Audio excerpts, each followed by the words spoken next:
তোমাদের হেদায়েতের জন্য আমি কোরআন নাজিল করে দিয়েছি। আল্লামাল কোরআন, আমি কোরআন শিক্ষা দেই।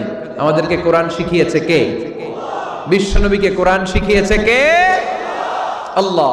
এজন্য দুনিয়াতেও যারা কোরআন শিখায় তাদের মর্যাদা বাড়ায় দেয় কে? বাংলার জমিনে যারা কোরআন শরীফ শিখায় এদের মর্যাদা সবচেয়ে কম, এদের বেতন সবচেয়ে কম, এরা সমাজে সবচেয়ে বেশি অবহেলিত, ঠিক কি না? তা আল্লাহর কাছে এরা সবচেয়ে বেশি সম্মানিত। আল্লাহর হাবিব বললেন, খায়রুকুম মান তাআল্লামাল কুরআন ওয়া আল্লামাহু। তোমাদের মধ্যে আল্লাহ তাআলার কাছে সবচাইতে প্রিয় শ্রেষ্ঠ ওই মানুষটা যে নিজে কোরআন পড়ে আবার অন্যরে পড়ায় দেয়। সুবহানাল্লাহ পড়ে। আপনি যদি কাউরে শুধু সূরা ফাতিহাটা শিখান, কোন সূরা? সূরা ফাতিহাটা যদি শিখায় দেন, সে যতদিন সূরা ফাতিহা তেলাওয়াত করবে ওই তার তেলাওয়াতের একটা পার্সেন্টেজ সওয়াব আপনার আমলনামায় আছে না নাই?